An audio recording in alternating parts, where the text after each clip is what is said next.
지금 이 순간에도 꿈을 향해 도전하는 이들이 있다.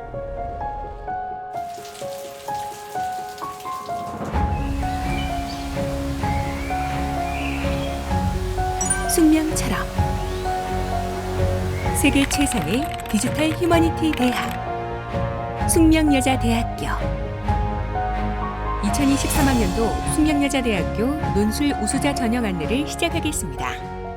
논술 우수자 전형에 대한 안내입니다. 2023학년도 논술 우수자 전형의 모집 인원은 227명입니다. 전형 방법으로는 논술 성적 90%와 교과 성적 10%를 일괄 합산하며 전년 대비 논술 성적의 반영 비율이 확대되었습니다. 논술 시험은 계열에 따라 다르게 출제되며 시험 시간은 100분입니다. 교과 성적은 환산 석차 등급별로 배점된 점수가 반영됩니다. 등급 구간별 배점 점수는 1등급 때가 100점이며 2등급 때 98.9점, 3등급 때 97.8점, 4등급 때 96.6점, 5등급 때 95.4점으로 5등급 때까지는 등급별 격차가 크지 않습니다.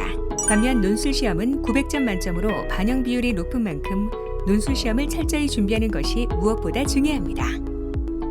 교과 성적 활용 지표는 학생부 반영 교과의 석차 등급을 이수 단위로 가중하여 평균한 환산 석차 등급이며 검정고시 합격자, 외국 소재 고교 졸업 및 예정자, 학생부 성적 3학기 미만인 자, 지정 반영 교과를 한 과목 이상씩 이수하지 않은 자의 경우에는 논술 시험 성적을 활용한 비교 내신을 반영하게 됩니다. 또한 수능 4개 영역 중 2개 영역의 등급 합 5 이내의 수능 최저 학력 기준을 충족하여야 합니다. 탐구 영역을 선택할 경우 등급이 높은 1개 과목만 반영합니다. 인문계 모집 단위 지원자와 통계학과, 인공지능공학부, 의료학과 지원자의 경우 국어 영역과 수학 영역의 선택 과목을 지정하지 않으며 탐구 영역도 사회탐구와 과학탐구 과목을 지정하지 않습니다. 반면 통계학과, 인공지능공학부, 의료학과를 제외한 자연계 모집 단위 지원자라면 수학 영역에서는 기하 또는 미적분을, 탐구 영역에서는 과학탐구 과목을 지정하고 있으니 유념하시기 바랍니다.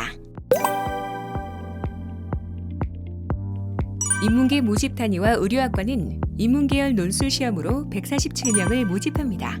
논술 시험 유형은 통합 논술형으로 고교 교육과정과 연계된 범위에서 이 문항이 출제되는데 이에 대한 세부 문항도 함께 출제됩니다. 답안 형식은 원고지 형식으로 전체 답안 분량은 1,800자 내외입니다.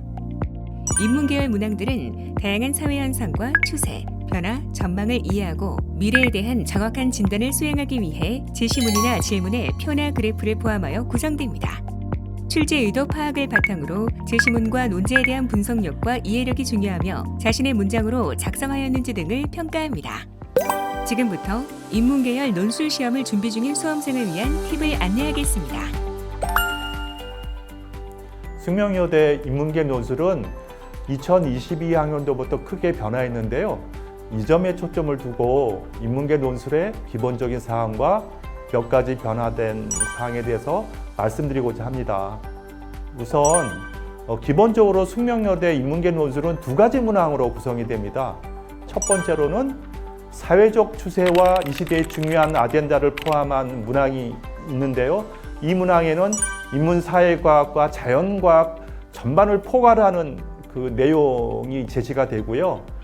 두 번째 문항에는 인문학과 고전을 중심으로 한 독해에 초점을 둔 문항이 되겠습니다. 여기에서 문항당 제시문은 3개로 구성되죠. 그러니까 결국은 수험생 여러분들은 모두 6개의 제시문을 읽게 되는 과정이 되겠습니다. 첫 번째 문항의 제시문이나 논제에는요, 도표나 그래프 등이 포함됩니다. 그 이유는 현대사회의 변화와 흐름을 논리적으로 해석하는 능력을 평가하기 위한 우리 숙명여대 논술의 변화라고 할 수가 있습니다. 여기서 도표나 그래프가 포함되는 대신에 제시문의 길이는 다소 줄어들었다는 점을 알려드리고자 합니다. 기존에는 문항당 논제가 한 가지였습니다. 그래서 1000자 내외의 답안을 작성하는 방식이었는데 바뀐 논술 제도는 문항당 논제가 2가지로 늘어났죠. 그래서 각 300자, 600자 내외로 작성하시게 됩니다.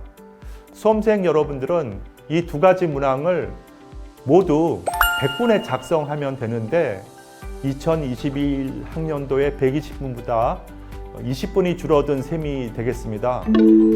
그러므로 시간 관리에 유의하셔야 되지 않을까 싶습니다. 결과적으로 숙명여대 인문계열 논술은 모두 1,800자 내외로 작성하는 셈입니다. 자, 이런 숙명여대 논술의 변화는 논술 작성 과정과 채점 시 주관 및 운이 작용하는 것을 줄이기 위한 숙명여대 논술 제도에서 비롯되었다고 할 수가 있을 것 같네요. 무엇보다 출제 의도에 부합되는 답변이 중요하다고 생각합니다. 아무리 문장력이 뛰어나고 호소력이 있어도 결국 출제 의도에 부합하는 내용이 아닐 경우에는 낮은 점수를 받을 수도 있습니다. 자신의 문장으로 제시문 요지를 정확히 요약하고 더 나아가 논제를 자신의 관점으로 명확하게 풀어쓰는 능력이 필요합니다. 이 과정에서 제시문 요약이 지나치게 커다란 비중을 차지하면 높은 점수를 받기 힘들다는 것을 명심하시기 바랍니다. 전체적으로 제시문과 논지에 대한 분석력과 이해력이 가장 중요한 평가 기준이겠죠.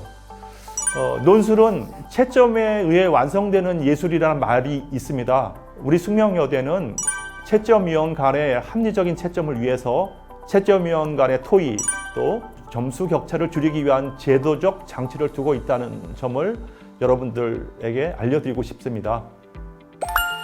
논제를 먼저 읽고 제시문을 읽으면 출제 의도에 부합되는 제시문 내용을 한층 효과적으로 발견할 수가 있겠죠. 100분으로 다소 줄어든 논술 시험 시간을 고려하면 효율적으로 시간 관리를 하기 위해서도 이런 방법이 필요하다고 봅니다.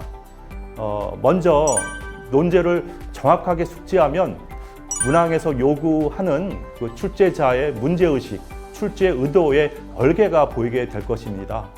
자, 이런 선의의 과정을 통해 제시문을 읽으면 아무리 어려운 제시문이라 할지라도 해당 논술의 중요한 논점이 효과적으로 다가오게 될 것이라고 생각합니다. 무엇보다 국어정서법과 원고지 사용법에 어긋나지 않는 정확한 문장을 구사할 필요가 있다고 생각이 됩니다. 누가 봐도 명확한 띄어쓰기 오류라던가 비문 등은 강점 요인이 되겠죠. 특히 인문학 전공의 경우에는 정확한 문장력을 중요하게 평가하는 경우가 많습니다. 의외로 분량이 미달되거나 초과해서 감점당하는 경우가 많이 생깁니다. 마지막으로 또박또박한 글자체, 알아보기 쉬운 글자체로 논술문을 작성하면 평가에도 커다란 도움이 될 것 같습니다. 논술은 곧 쓰기의 한 형식이죠. 그래서 그 어떤 쓰기도 읽기나 독서에서 자유롭지가 않습니다.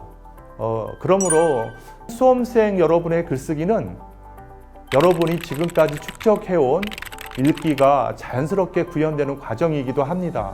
훌륭한 답안은 대개 장기적인 독서와 지적 호기심, 문화적 관심이 오랫동안 축적돼서 나오는 경우가 많다는 사실을 명심하기 바랍니다. 평소에 좋은 책을 꾸준히 읽고 사회 현실에 대해 지속적인 관심을 지니며 이 시대의 지적, 문화적 흐름을 주시하는 과정이 효과적인 논술 준비를 위해서 꼭 필요한 과정이 아닌가 생각이 듭니다.